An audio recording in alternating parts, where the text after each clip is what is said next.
Presented by Ragini Music. जो है माला से पहिले पहिले पहिले जो है माला से पहिले भाग चले के चलू भाग चले के भाग चले के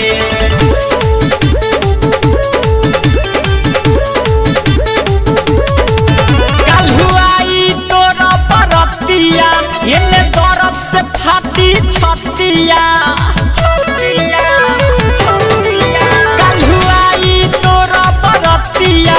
एने दर्द से फाटी छतिया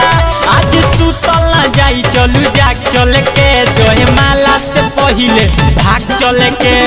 भाग चले के चलू भाग चले के जो है माला से पहिले भाग चले के भाग चले के चलू भाग चले के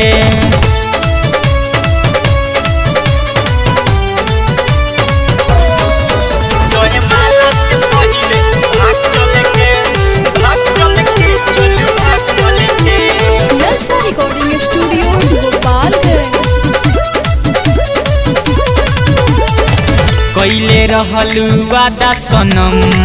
पूरा कहर अपन कसम जाने कौन धैले बाटे रानी हो तोहरा के भरम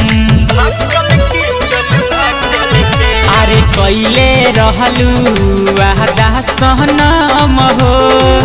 खैले रहल साथ ही कसम हो अरे जाने कौन ताहरा के धैले बा सोना हो ताहरा भरम हो प्यार होवे ई पुराना आज देखी पूरा जमाना चलो दुनु जना लाग चले के जो है माला से पहिले भाग चले के भाग चले के चलो भाग चले के जो है माला से पहिले भाग चले के भाग चले के चलो भाग चले के